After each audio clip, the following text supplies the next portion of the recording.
vamos fazer uma apresentação que para mim é muito especial, vista a personagem ser meu irmão, tá? Wilson Vieira de Carvalho, economista, professor universitário, aposentado pelo IPEA, do Ministério do Planejamento, e fez parte da primeira turma de professores da FACAP, juntamente com sua mulher, Terezinha, e que faz questão de desenvolver o tema Casa Branca em si. Não quer falar dele, vai falar sobre Casa Branca, esteja com a palavra. Interessante e importante essa iniciativa da Prefeitura de Casa Branca, na gestão do Marco César Aga, do Museu Oral, relembrando fatos, acontecimentos que marcaram época em Casa Branca. A minha participação é relembrar o sucesso, a existência do teatro pertencente ao Grêmio do 7 de Abril, do hoje Instituto de Educação, na época Escola Normal, Dr. Francisco Tomás de Carvalho. Grêmio que eu fiz parte de 3 diretorias. Em 1957, sob a presidência do Antônio Carlos Ranzani, hoje médico em Vargem Grande, na época brilhante aluno do curso científico da nossa Escola Normal, como segundo secretário. Em 1958, sob a presidência do meu inesquecível amigo Aragé dos Anjos Teixeira, assumi como vice-presidente. No meio do ano, ele se mudou de Casa Branca, tive que assumir a presidência. E em 1959 eu fui eleito presidente do Grêmio 7 de Abril. E durante a minha gestão realmente aconteceram 2 festivais de teatro de estudante. Paulista em 1958 em Campinas e o brasileiro em 1959 em Santos. E exatamente os 2 festivais na minha gestão. Daí eu ter aceitado o convite de vocês e me sentido à vontade para falar um pouco sobre o nosso teatro de estudante e boa parte da nossa escola normal do Grêmio 7 de Abril. A nossa escola normal, ela foi fundada em 1913. Portanto, estamos... Anos, né? 120 anos esse ano. Ou 110? 110 anos, né? 23. 23. Portanto, 110 anos. E a primeira indagação que ocorre, por que Casa Branca, não é? Na época, o estado de São Paulo contava com aproximadamente 200 cidades e mais ou menos também 300 vilas. E Casa Branca foi escolhida para a instalação da nossa escola normal. E eu creio que tenha sido são poucos municípios que tiveram esse privilégio da escola normal. Eu entendo que a instalação nessa época de uma escola normal deveria corresponder ao impacto social hoje da instalação de uma faculdade pública. Creio que era importantíssimo.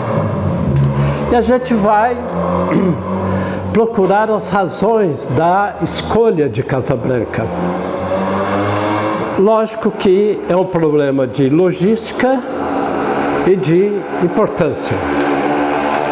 A Casa Branca é um município de extensa área rural.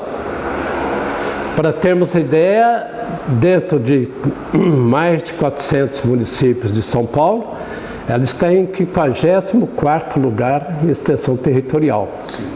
E na época ainda incluía Itubi, né, que também é pujante na agricultura.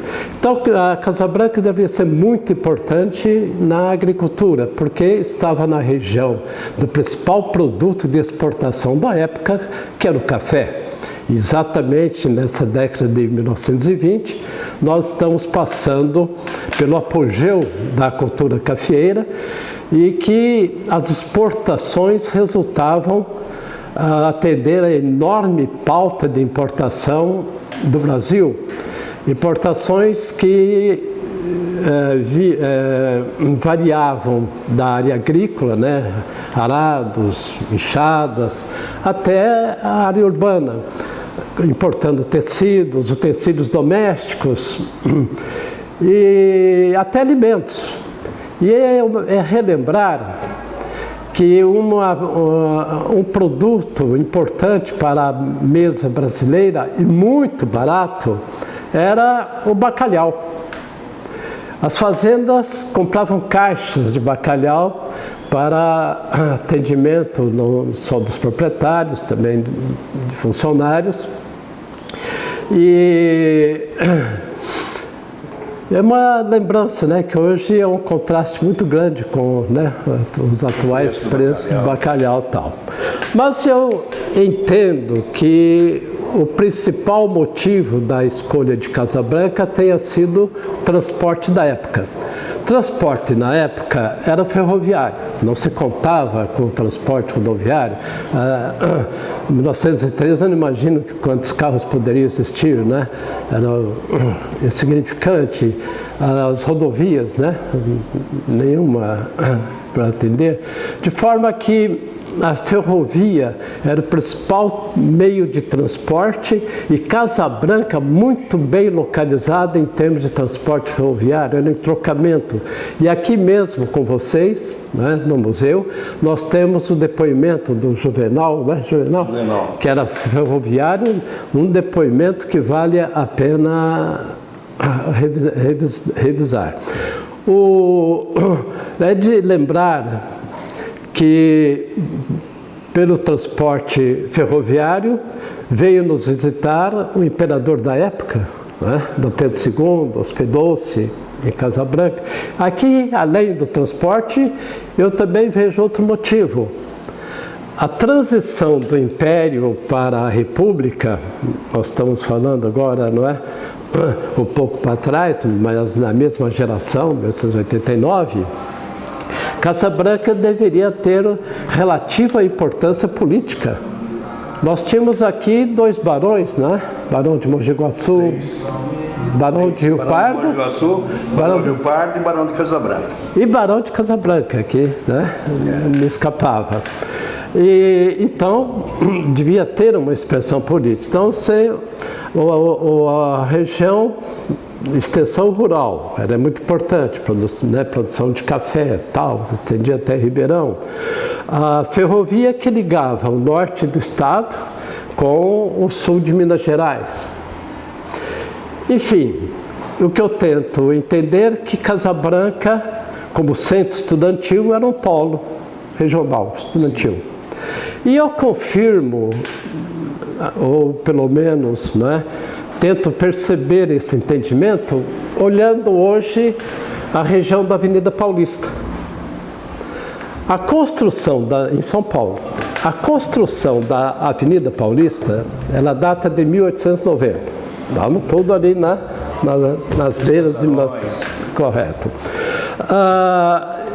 E acompanhando a Avenida Paulista, né, o traçado, nós estamos com várias alamedas nominando cidades que na época deveriam ser importantes para o estado.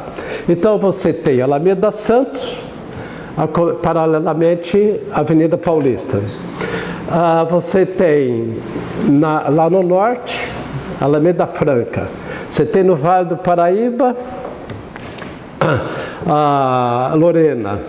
No centro do estado você tem Jaú, você tem Itu, Campinas, e entre elas, nos Jardins, né, região nobre da cidade de São Paulo, nós temos a nossa Alameda Casa Branca. Então eu creio que Casa Branca tinha uma certa proeminência nessa época que nós iniciamos e que foi exatamente a instalação da nossa escola normal, né? Hoje Instituto de Educação. E contava na época também com um deputado, eles chamavam de deputado municipal, né? Que era o Dr. Francisco Tomás de Carvalho. Que era deputado, né? Que era deputado e trouxe o Instituto e deram então em homenagem o nome a... ficou o nome da escola com o nome dele. Para ter uma ideia, essa época era totalmente, quase totalmente rural. A população rural, isso já em 1940, nem é mais, né, 1920 e tal, ainda era quase 69% população rural. E mais um motivo da gente espantar, né, com a localização da nossa escola normal. Então ela deveria ser um polo regional atraindo as regiões próximas. A escola rural, hoje já caiu no esquecimento, ela correspondia apenas a 3 anos de estudos. Eu me lembro do depoimento da Mantovani, Laura, né? A Laura. Ela conta que ela morava no sítio e parou o estudo no 3º ano.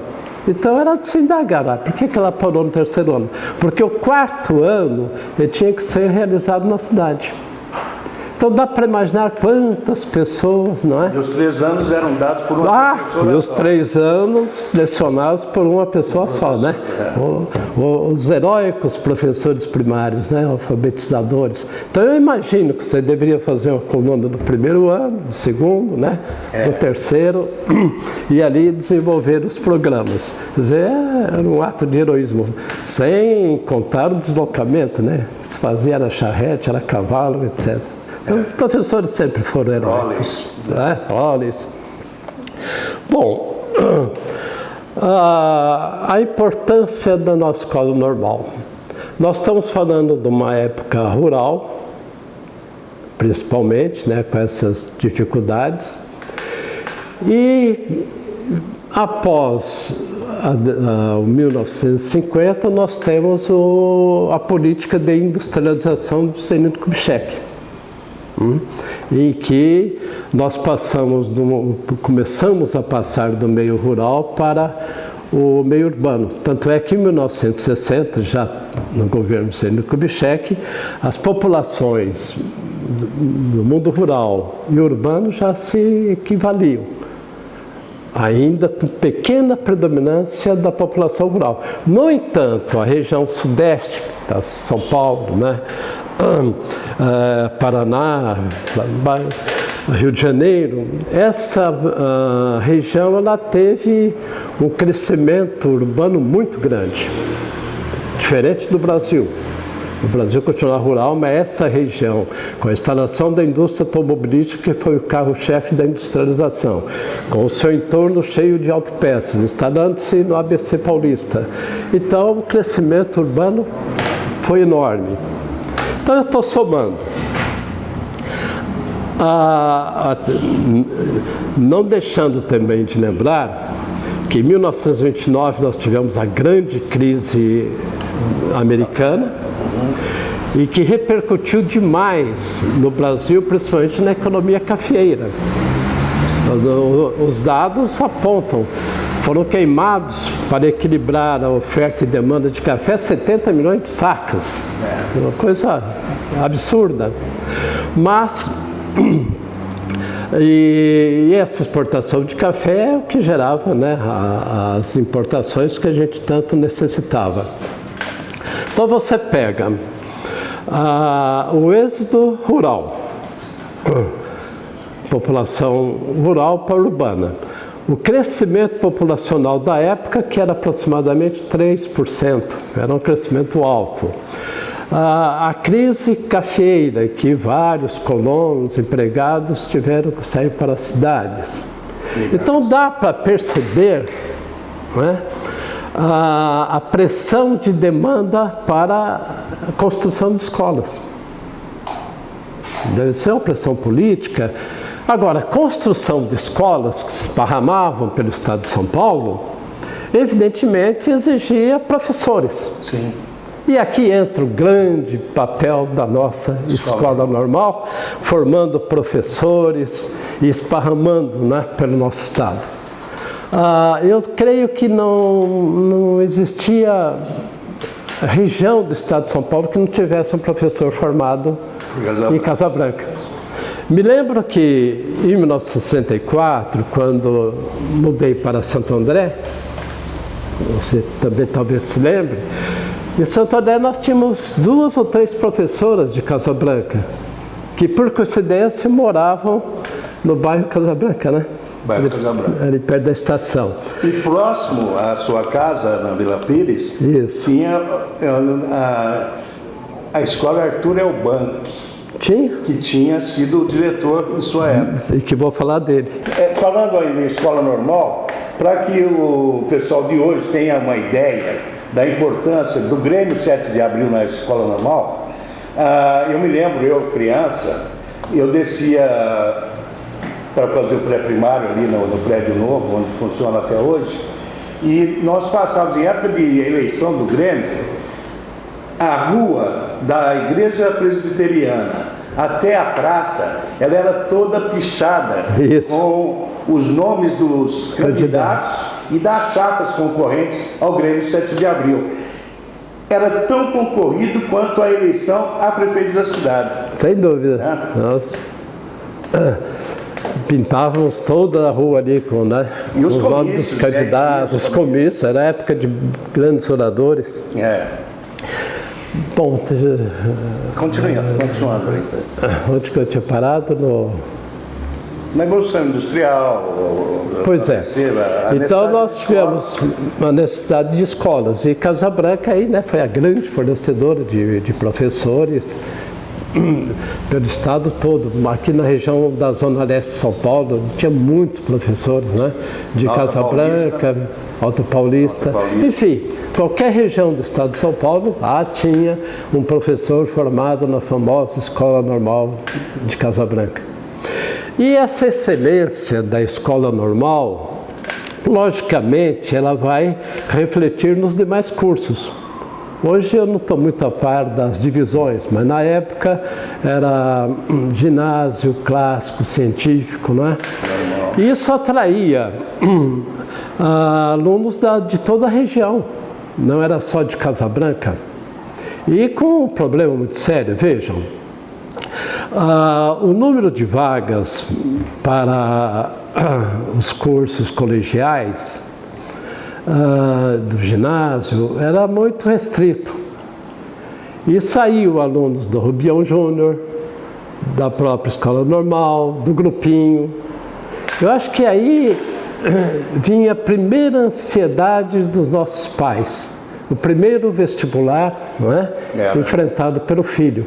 Tanto é que existiam as escolas de admissão, que era do professor Jorge Queberge, da Dona Terezinha Bidulim, né?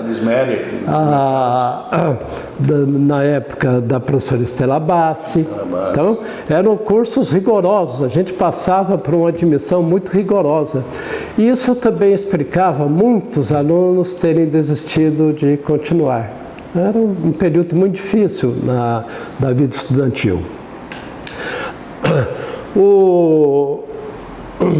Então eu dizia, né? Então atraía alunos que precisavam de boas escolas. E Casa Branca era uma tradição enorme, né? Da fama. Se não me engano, ela foi a 5ª escola a ser fundada do Estado. Só para lembrar, quando eu comecei o primeiro científico, nós tínhamos 3 alunos de Vargem Grande do Sul. Eu me lembro dos nomes, até hoje. Nós tínhamos alunos de Aguaí, Lagoa, né, evidentemente, 2 de Tambaú, 1 de Palmeiras, 2 de São Simão, que já estou falando em região de Ribeirão Preto, né? 2 de São Simão, um de Santa Rosa do Viterbo e de São Paulo. Então, a escola de Casabranca era um atrativo. E Casabranca tinha até apelido, né, de cidade culta, Atenas Paulista, né, tal. Então, foi um centro estudantil de renome, eu acho, então, como o primeiro fator de influência para depois nós chegarmos... O científico perdurou até a minha turma, que foi em 1970. Não é? Ainda com alunos de Vargem Grande, Tambaú, Palmeiras... dali da... Itubi, obviamente, Vargem Grande. Mesmo porque aquelas cidades, naquela época, estou falando ainda da década de 40, começo de 50, não tinham, né, esses cursos, né, em continuação. Bom, aí veio a construção desse magnífico prédio, que até hoje, né, é o Postal de Casabranca, isso em 1932. E nesse complexo arquitetônico, não esquecer a construção da quadra. Da quadra 7 de Abril. 7 de Abril. Gente, a quadra 7 de Abril, da época, toda cimentada, tabelas, né, cimentadas, arquibancadas, mesa, né? Mesa de anotações, quer dizer, iluminação, não existia isso. Foi um privilégio de Casabranca e com enormes resultados, porque os esportes de quadra, basquete, né, o vôlei, tornaram Casabranca famosas. O basquete de Casabranca foi muito famoso, tanto é que ele foi campeão dos Jogos Abertos em Santos em 1940. Né? O vôlei feminino também é muito famoso. E nessa década de 50 já não pode esquecer a família Cassiolato, né? O cérebro da equipe, o Germano, né? O senhor pivô, o cérebro. Bertinho Cassiolato, que felizmente está aqui conosco ainda, sou enorme admirador, né? Um grande esportista, quer dizer, a agilidade de bandeja que tinha o Bertinho, o Zé, pai, né, do Márcio, do Maraca, no arremesso. Hoje o arremesso dele valeria 3 pontos, sempre ali de canto de quadra, né? Na época era só 2 pontos. Chegou 5 irmãos jogarem um jogo só, né? Mais o Reinaldo, mais o Marcos. Ainda ficou o Sérgio, né? O nosso testinha ali no banco, né? Quer dizer, foi uma família inteira. E até hoje, me parece, Casabranca ainda tem bons resultados, né, na formação de jogadores de basquete, como até de voleibol. E chegou a participar da Olimpíada, pegando o 3º lugar em Londres. Sim, o Marçom. Exatamente. Só para ter ideia do avanço da quadra do Instituto, né, construída, cimentada nessa época, 32, a CCP, eu estive no jogo de inauguração, a CCP só foi cimentada por volta de 1957, 58. Sim, eu me lembro que eu assisti o jogo de inauguração. Então foi só nessa época que a CCP veio a ter a quadra cimentada. Antes era piso. Eu não sei que piso era, que era um piso que não fazia poeira, era bem, não é? Se era tipo cyber, não sei o que era. Cyber, né? E as tabelas eram tudo madeira. Voltando à quadra 7 de Abril, você já me contou que quando surgiu o futebol de salão em Casabranca, se tornou muito forte. Vou chegar lá, Você vai chegar lá. Correto? Bom, então a gente contava, né, que Casabranca, se tivesse uma força empresarial por trás, teria a mesma expressão que tem Franca hoje no basquete, né? Formação de recursos humanos sempre teve. Me parece que até hoje tem um garoto despontando aí, né? No basquete casabranquense. Nós tivemos a família Bonetti no vôlei, né? Que veio resultar Vera Mossa, etc. Ana Maria Volpone. Ana Maria Volpone, né? Amiga e tal. Bom, então eu tenho a impressão que a construção da nossa escola normal atual, né, que é um marco para a Casa Branca, confirma esse entendimento nosso de Casa Branca um polo estudantil. Porque é uma época ainda rural, um prédio naquela dimensão, Casa Branca não teria, né, população para isso. Daí atrair cidades vizinhas. E atraía não somente alunos, atraía professores. Né? Professores renomados de Casa Branca não eram de Casa Branca, vinham também de fora, né? Exatamente atraído pela imagem que tinha a nossa escola normal. Tem que ir encaixando as ideias e também deve registrar aí que alguns lapsos de memória para nós, né, octogenários, são perdoáveis. Então nós temos que estar sempre procurando um pouco a nossa memória.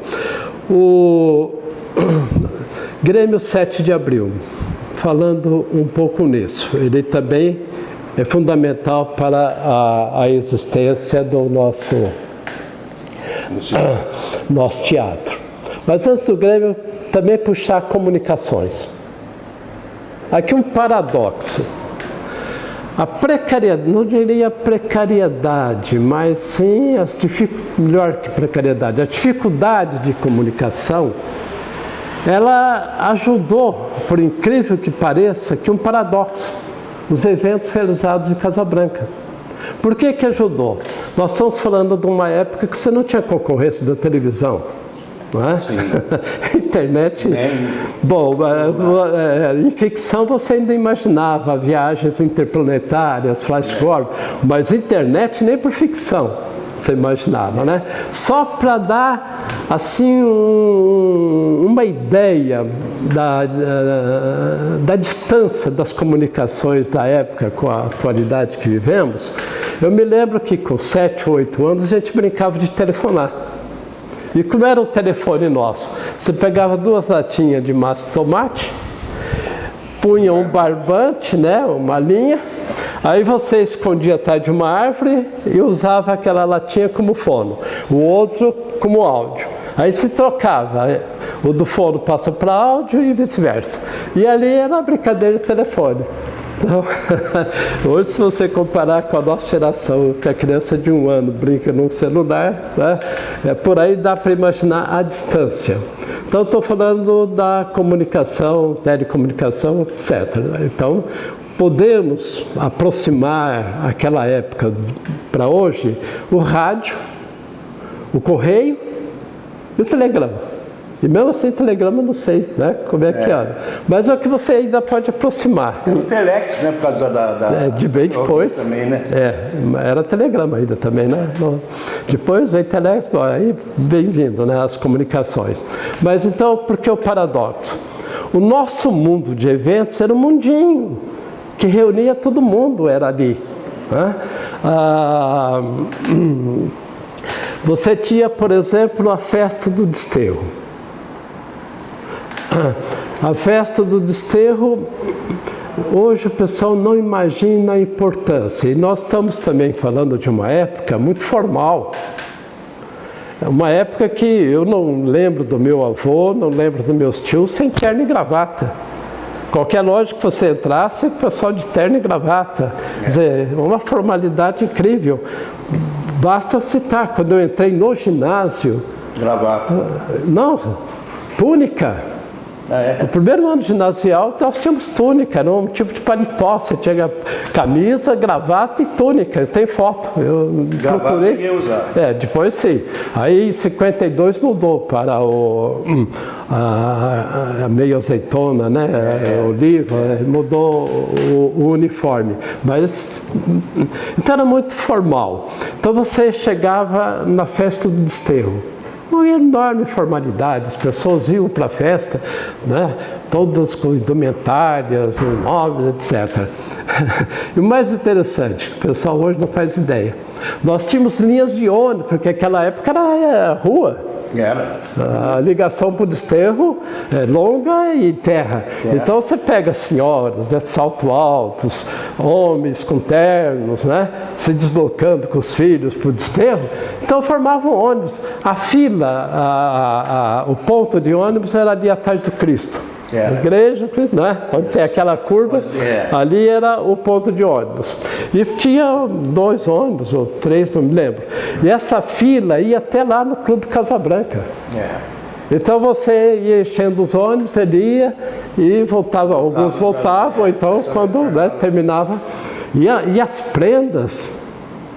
Nós tínhamos aqueles, hoje estou esquecendo o nome, né? Cartucho. Cartuchos, né? Com doces, eram enormes, não é mais coisa. A rainha da festa. A rainha, as donas de casa, né? Muito prestigiavam com, né?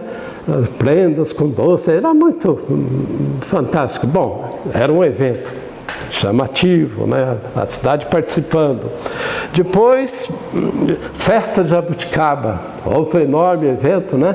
Que nós tivemos a nossa querida prima Dalva Costa Vieira, né? Hoje Garcia por causa do marido, rainha, né? Hoje, felizmente, está aí viva ainda, com toda a sua alegria, principalmente com os filhos maravilhosos que tem, a nossa querida Dalva, né? Então você pega a Festa de Jabuticaba. Qualquer evento que acontecesse, a população estava no evento. Você não tinha televisão, você não tinha outra diversão, né? Então, era... E eu me lembro, falando ainda da quadra, como se fosse hoje, né? Algumas realizações. Então, de apresentações de artistas, ou nos circos, que naquela época ocupava a Praça da Boa Morte, né? Largo da Boa Morte. Largo da Boa Morte, que hoje é o fórum, tal, cadeia. E cinema. Olha, presencialmente eu vi Vicente Celestino, no Centro Central, né? Que era o grande cantor, o tenor da época. Eu vi o Mazzaropi. Então a cidade participava inteira dos eventos. Hoje seria mais difícil. 3 cinemas, né? Hein? 3 cinemas. 3 cinemas, né? Você tinha o Central, o Pavilhão e depois, só em 59. Bem depois, né? Bem depois, só em 59 veio, e que foi inaugurado com Carnaval. Foi. Nem como cinema.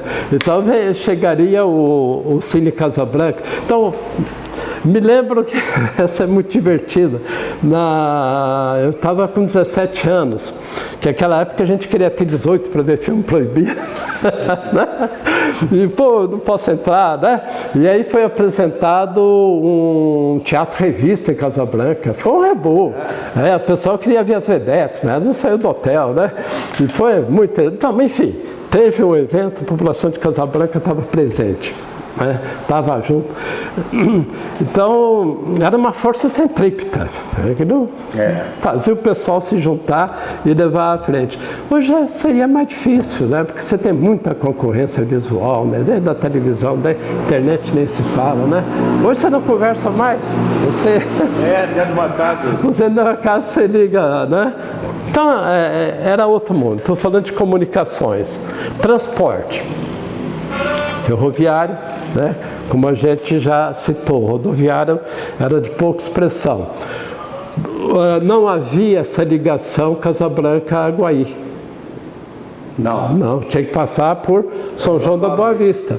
Ou então você tinha que ir a Palmeiras. Por lá você pegava, né? O transporte ferroviário, eram poucos horários. E você tinha que fazer... Então,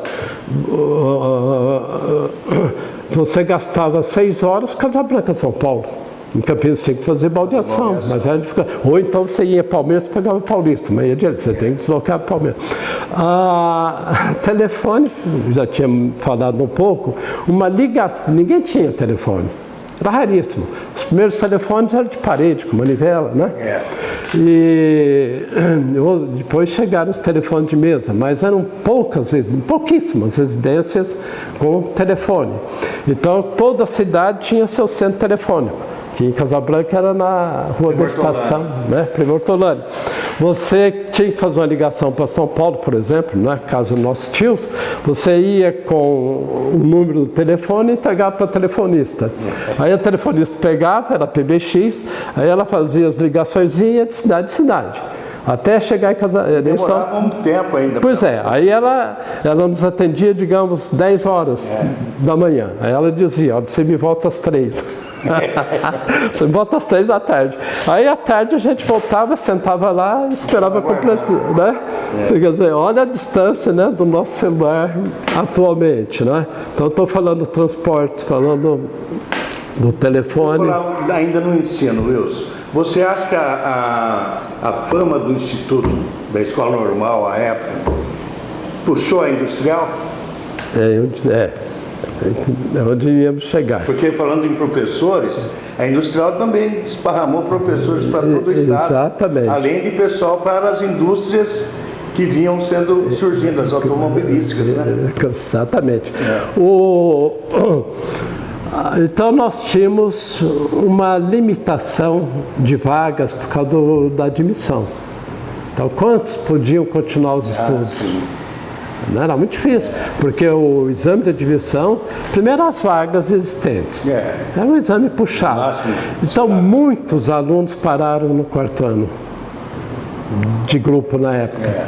E felizmente, aí você lembra, chega a escola industrial também na década de 50. Né?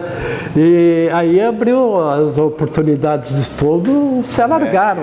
Então muitos que não conseguiam acesso ao instituto deslocavam-se para a escola industrial. E a escola industrial exatamente no período que inicia, né, a industrialização brasileira, né?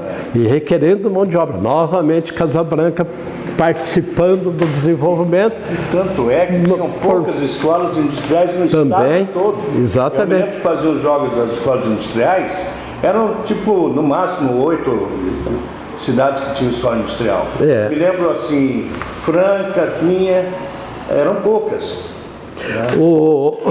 E olha, os primeiros alunos formados na escola industrial eram meus colegas. Esse pessoal conseguiu empregos fantásticos. Para a gente terminar o científico, você vai ser. Sei lá que você, né? Você tinha que escolher uma cadeia, né? Se eu não posso ir para a medicina, não tenho jeito para isso, para aquilo, né? Bom, tudo bem. Aí a escola industrial formava alunos, a nível colegial, com excelentes salários. Eu me lembro por causa de Mogi Guaçu, que foi o primeiro mercado para os nossos alunos, a celulose lá, a Champion. Né? Então o pessoal já saía colocado com ótimos salários, a gente via que bacana. Então, já agora soma o Instituto a Escola Industrial, né? Também no ramo educacional. Então, estou citando fatores que chegariam ao sucesso do nosso teatro, né? Casabranca como centro estudantil, as comunicações, né? Que aqui é esse paradoxo, todo mundo, né, participava dos eventos, né? Lembrei da festa de Desterro, da famosa festa de Jabuticaba e todos os eventos que aconteciam, né? Artistas que se apresentavam em circo, ou naquela época o Cine Central, que era ligado ao restaurante, né? Que era o restaurante do Buzzi e do Cassiano. Então você ficava ali, você via os artistas, né? Por exemplo, o Mazzaropi ficou ali na bilheteria, ali na entrada, tal. Então você passa, né? Vendo o pessoal. Outro fator importante, esse já citou, o diretor da minha época da Escola Normal, Arthur Eubank. O que esse homem ajudou o Grêmio 7 de Abril é inesquecível. O que você precisava do professor Arthur Oban que ele estava presente? Bom, o Grêmio 7 de Abril foi responsável pelo futebol de salão. Foi em 59, na minha gestão, que nós mandamos fazer as traves, compramos bolas. E aqui eu tive a ajuda de um elemento que nem era do Grêmio, que era o Ricardo Pereira Lima Carvalho, filho do gerente do banco, né, Moreira Salles da época, o professor Nelson. Hoje tem o irmão dele aí em Casabranca, né, o nosso amigo Bill. O Ricardo, só para dar ideia, onde eu estava, ele estava junto. E estimulando, né, a montagem de futebol de salão, montamos o time do Grêmio depois. Bom, as traves nós mandamos, não tínhamos as dimensões corretas, mas mandamos fazer lá no Gaban. O Cláudio, filho do Gaban, também fazia parte do Grêmio 7 de Abril. E eu e o Ricardo fomos buscar no braço as traves. A gente pegou, né, trazia até o Instituto. Olha, não é pequena distância, não. Lá da trás de Santa Casa, trouxemos no braço essas traves, né? E aí fizemos o primeiro torneio de futebol de salão entre estudantes. Mas era fantástico. Nós tínhamos dois senhores que não perdiam jogos. Era o Jorge Bonetti e o Pedro Oliveira. Seu Pedro Oliveira. Eles não perdiam. E ele gritava. E eu tenho a impressão que na hora eles escolhiam o time, porque era um jogo entre nós, né? Alunos. Né? A gente. E eu tenho a impressão que na hora eles escolhiam um time para torcer, mas eles faziam uma torcida que a gente ficava empolgado, né? Dois senhores lá no meio da criançada. Eles realmente vibravam. Sou Jorge Bonetti e o Pedro Oliveira, tio, né, do Ganymede José. E aí os futebolistas de Casabranca olhavam aquilo e começaram a nos desafiar, né? Os jogadores de Casabranca mesmo, não sei se estava comandado futebol, né? Alberto Monteiro, naquela época estava estudando o Armando, estava fazendo curso lá, né? Do Lelé, mas o Lelé não jogou nisso. Bom, formaram um time e nos desafiaram, o time do Grêmio, né? Apanhamos, mas, né, a gente tinha, digamos assim, experiência no futebol de quadra, porque eles não tinham. Só que eles tinham futebol que a gente não tinha. E lembrando para você, para dar dinâmica ao jogo, a gente considerava a saída do campo quando extrapolava as muretas. Tá. Então, o futebol de salão, você podia usar a mureta para fazer o ataque. Não tinha as marcas? Não, bom, tinha, né, o de fundo, né? Sim. Nos fundos você tinha. Agora, na lateral, não, você não acompanhava as marcas da quadra, era as muretas. Então, a bola bateu na mureta, voltou, isso dava dinâmica, porque aí, né, porque hoje o futebol de salão é chato, porque toda hora... Hoje é uma chata. A bola está fora de campo. E a bola também dessa época era muito diferente, ela não tinha câmara de ar, né? Era pesada, tinha um enchimento lá, nem sei o que lembra. O Branco formou grandes esquadrões depois, né? Sim. Você lembra bem. Primeiro, foi implantado o futebol de salão na minha época como presidente em 1959. Em 1960, Casabranca, além do basquete e vôlei, levou para os Jogos Abertos de Poços de Caldas o futebol de salão. Já participando dos Jogos Abertos. Então, eu estava falando do Arthur Oban. O que a gente precisasse, ele atendia. Foi um senhor diretor para nós, do Grêmio 7 de Abril. Um dia levamos lá, professor, nós queremos pôr uma mesa de ping-pong lá no pátio. Ótimo, ponham. Né? Mandamos fazer mesa de ping-pong, pusemos lá onde é ali perto da cantina, né, coberto. Pusemos, então nos intervalos aqui enchia. E aquela vibração, né, todo mundo querendo jogar ping-pong. E a gente ficava lá tomando conta, né? Você pode jogar, tá, né? Organizando a coisa.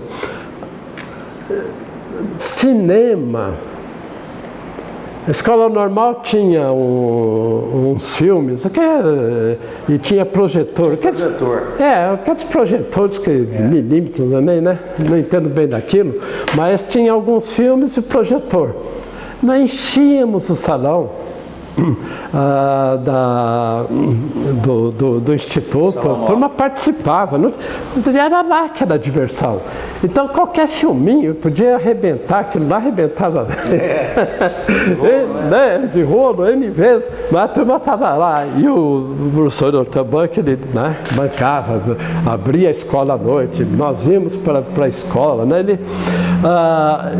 E outra coisa interessante, artistas procuravam muito o interior. Por exemplo, estava falando de eventos. Eu me lembro de devia ser sul-americano, eu me lembro que era um mulato alto. Ele fazia embaixadas, nós colocamos escada, né? Essa escada é dupla, né? Que você sobe e desce, petecando, né? Como é que chama? Controlando. Subiu, desceu e tal. Eu me lembro que ele encerrou com um baita de um chute que pegou lá na cabeça do amuleto. Foi a quadra cheia, né? Vendo o rapaz. Mágicos lá no Instituto. Como ontem, me lembro do show que foi um mágico que ele fez, todo mundo, né? Ele tocava música, depois ele chamou o pessoal mais sensível para cima e fez experiências. Agora é o trem, agora é isso, é frio, é calor, né? E é garotado nosso, né? Vibrando. Incrível. Apareceu no Instituto para uma apresentação o maior mímico brasileiro, Ricardo Bandeira. Que era... Eu fui ver em Santo André. Foi? Que você indicou. Isso. Ele era discípulo do grande Marcel Marceau, que era um grande mímico francês, né? Era o máximo em mímica. Então, um tremendo show. E a criançada lá participando e, né, vibrando. E isso ele apareceu de manhã, avisou que poderia fazer uma apresentação. De manhã ele deu apenas né, para a gente ter ideia, e à noite completa. Uma que não perdia o nosso cineminha era a Beth Baciloni. Deve lembrar. Ela era minha companheira muito lá, assistindo os cineminhas no teatro. Bom, na escola. Enfim, nós tivemos então o apoio da escola, o apoio do diretor, sempre presente. O que você está precisando, estamos aqui fazendo, né? Tá, a mesa de ping-pong. O futebol de salão já não era a época dele, mas né? Tá na mesma época. E aí chegamos ao Teatro do Estudante, que nós tivemos, como eu disse, né?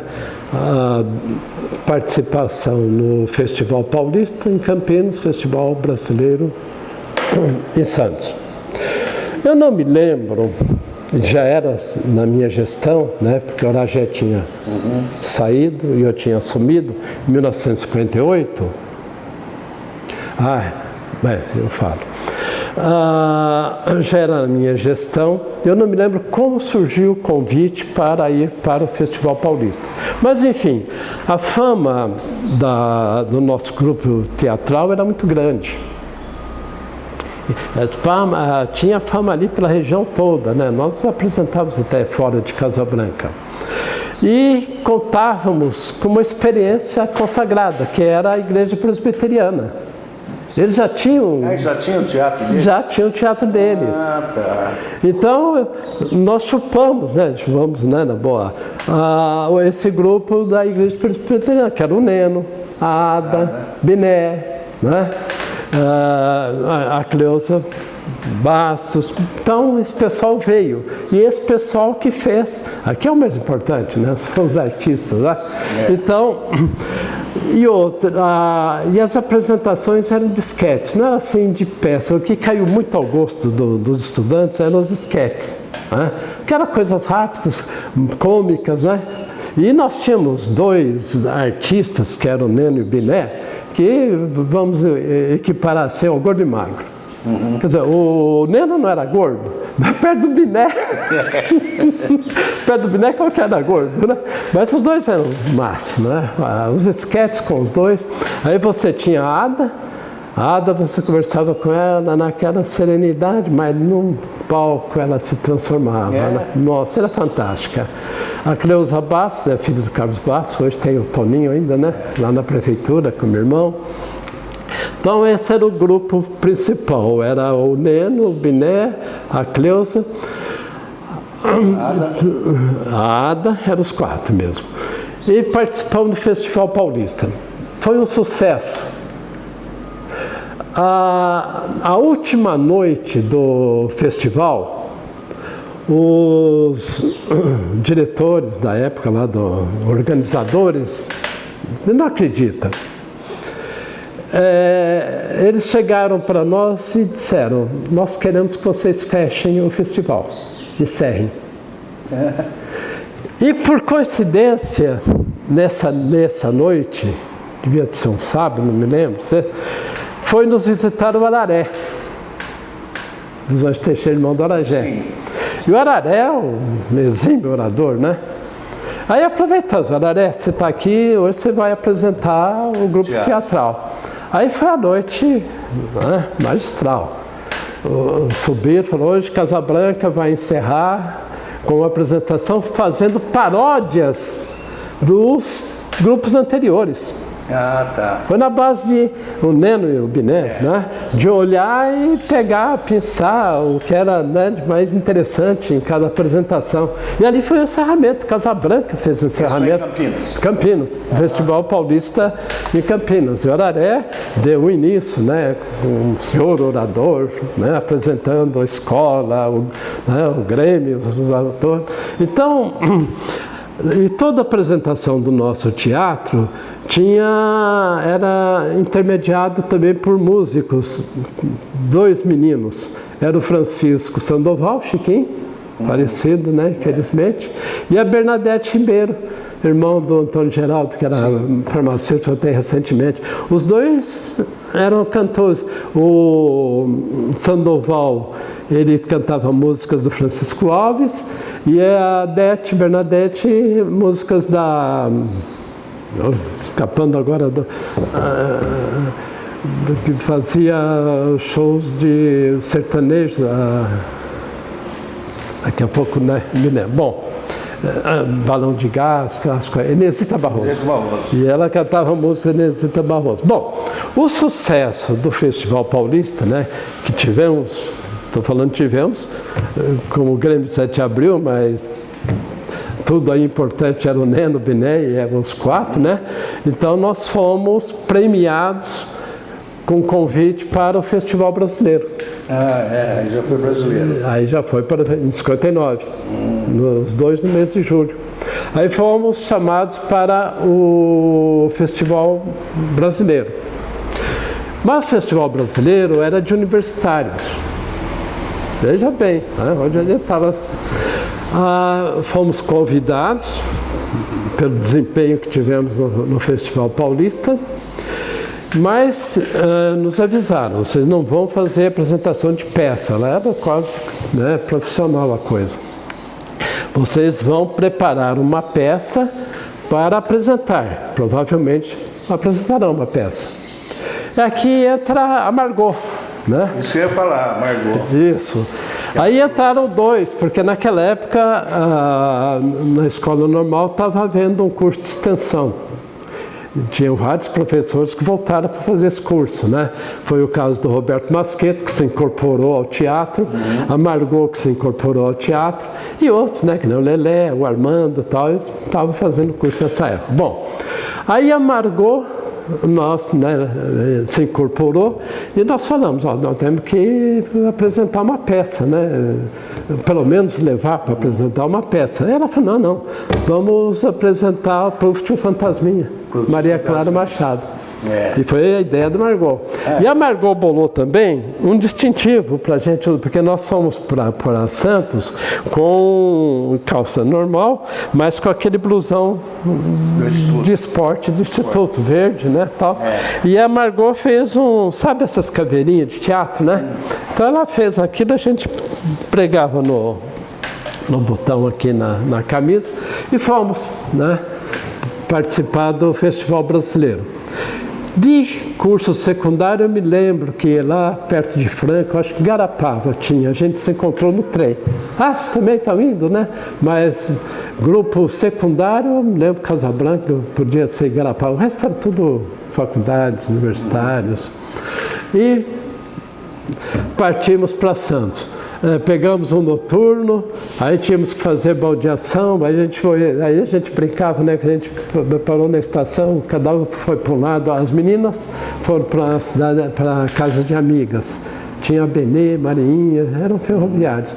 E ferroviários, estou esquecendo, também foram importantes como contingente estudantil, né?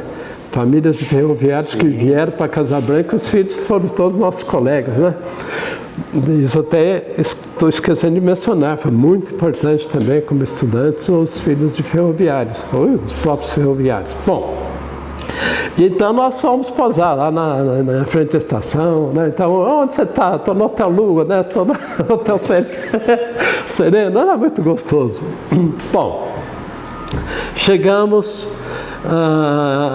em São Paulo, fomos para Santos. Aí era teatro de manhã, tarde e noite. Encabeçados pelo embaixador. Estava fugindo. Que era considerado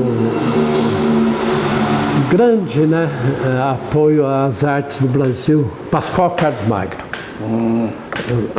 Embaixador Pascoal Carlos Magno, ele comandava os festivais brasileiros, junto com uma atriz francesa de nome Henriette Morinot.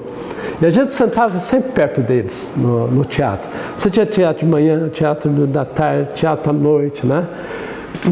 E Casabranca, como eu contava, né, levou uma peça, que foi aí fomos apresentá-la no campo da Portuguesa Santista. Aí fomos fazer a apresentação para crianças. No campo da Portuguesa Santista, no Rico Mursa, no ginásio.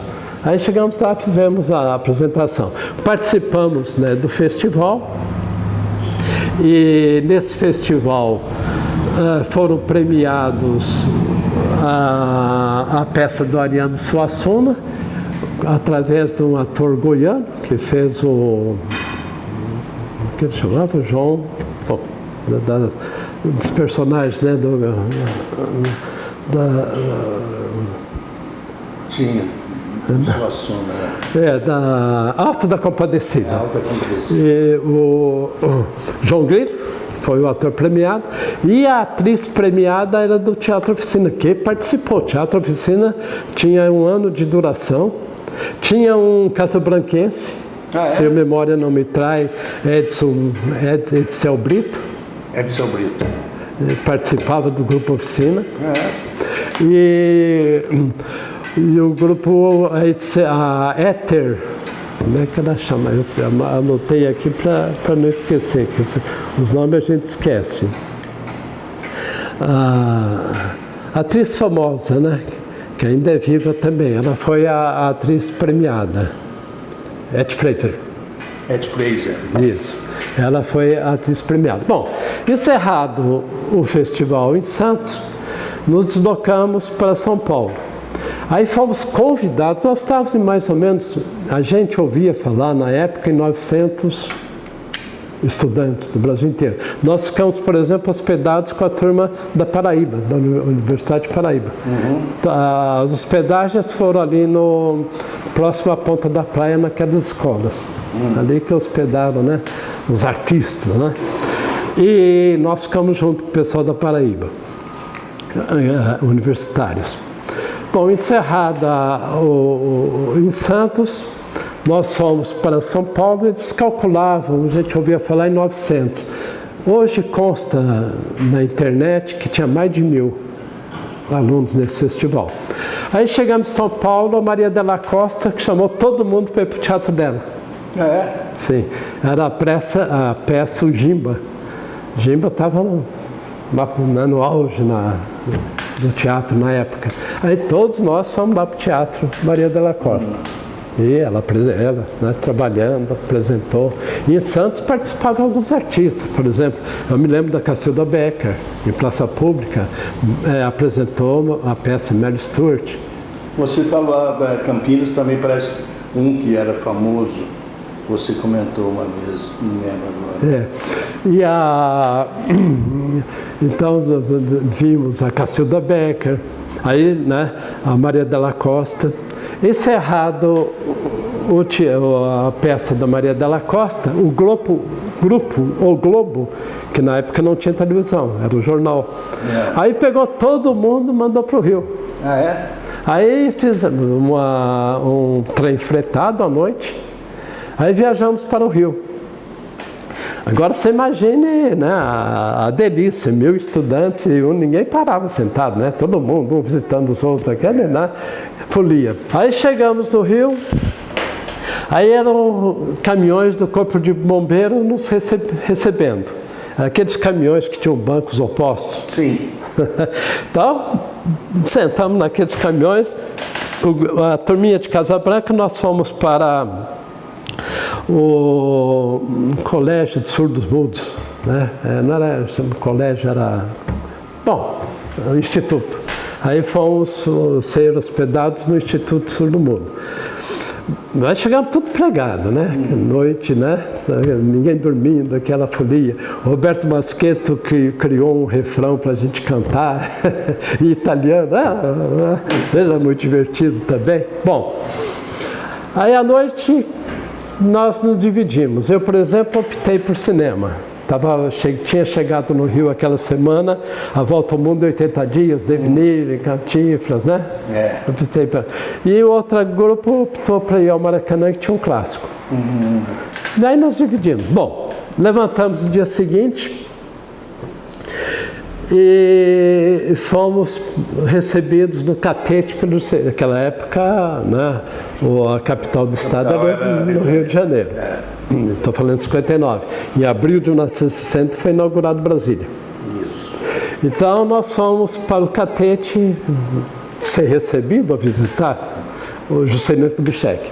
Aí foi, né, divertido, o Catete com uns jardins imensos, né, lá atrás. E ficamos lá.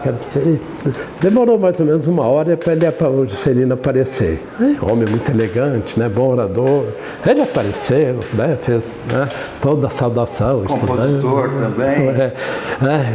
Saudação a todos que estavam lá presentes. Foi bom.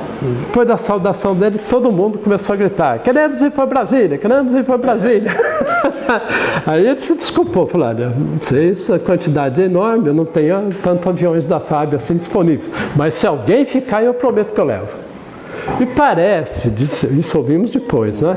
Parece que um grupinho aceitou permanecer e que aconteceu que ele levou. Isso, né? Eu não tenho nenhuma prova, mas comentam. Bom, enfim, ele nos recebeu, foi aquele encanto todo, e ali encerrou o festival brasileiro, né, realizado em Santos, com a nossa visita ao Juscelino Kubitschek, que isso foi em julho de 59, abril de 60, inaugura-se Brasília, né? Então foi um fecho na capital da República da época. Aí voltamos para Casa Branca, curtindo a nossa vidinha de Grêmio. E o teatro por aí já parou também, porque vocês saíram, né? Eu em 60, né, eu me afastei um pouco, mamãe me fez um pedido enorme para que eu não continuasse, né, na vida agitada, e até apoiei o Fernando, irmão da Zélia, né? O Fernando Célio. Isso, Zanetti. A presidente do Grêmio. A presidente do Grêmio. E ali então acabei me afastando, mas foi uma vida estudantil muito rica e foram lembranças que ficaram, né? A gente curte a lembrança, essa é a grande realidade. Encerrando então esse bate-papo gostoso com o Wilson, toda essa demonstração que ele fez de Casabranca, da escola normal, da parte econômica da cidade àquela época, nós vamos encerrar com um poema do grande Pedro Paulo Rezende, o Neno, que já foi citado por seu sobrinho José Carlos de Aulas e agora pelo Wilson também, nesse depoimento dele sobre o teatro de Casabranca, sendo ele o grande ator que foi. Essa poesia de Mário Barreto França, Dias de Menino, foi muito importante para mim, gostei sempre muito dela. Mas agora, mais do que nunca, ao chegar aos 81 anos, ela ficou muito mais importante e muito mais oportuna. E diz assim: faz tanto tempo já, mas a memória aos embates da sorte e do destino revive em minha alma a humilde história dos meus dias risonhos de menino. Na rua do meu bairro proletário, as bolas, os papagaios, os peões eram para nós o centro estrelário de um mundo de folguedos e de ilusões. À noite, a luz da lâmpada da rua, ao clarão balsâmico da lua, começávamos rindo, de mãos dadas, os brinquedos de roda na calçada. Ciranda, cirandinha, vamos todos cirandar, vamos dar a meia volta, volta e meia vamos dar. Depois era o brinquedo de esconder. Xiii, está frio, está ficando morno. Ou este assim, boca de forno, forno, rei meu senhor mandou dizer. As correrias, os empurrões, as zangas, não falem mais comigo, eu tô de mal. As pedradas nas aves e nas mangas, as batalhas no fundo do quintal. Então, a voz de minha tia em brasa queimava meus prazeres com repreensões. Deixa disso, menino, vá para casa estudar as lições. Outra vez eu tinha ensejo ao lhe apresentar meu bonitinho. Boas notas, dê-me um beijo, você há de vencer fazendo assim. Outra vez era alguém que me narrava. Era uma vez um príncipe encantado. E no Natal, eu sempre costumava cantar na igreja em coro emocionado. Nasce Jesus, fonte de luz, glória a Deus às alturas e paz na terra aos homens de boa vontade. Faz tanto tempo já. Oh, que saudade dos meus dias risonhos de menino. Quem me dera voltar àquela idade. Quem me dera outra vez ser pequenino.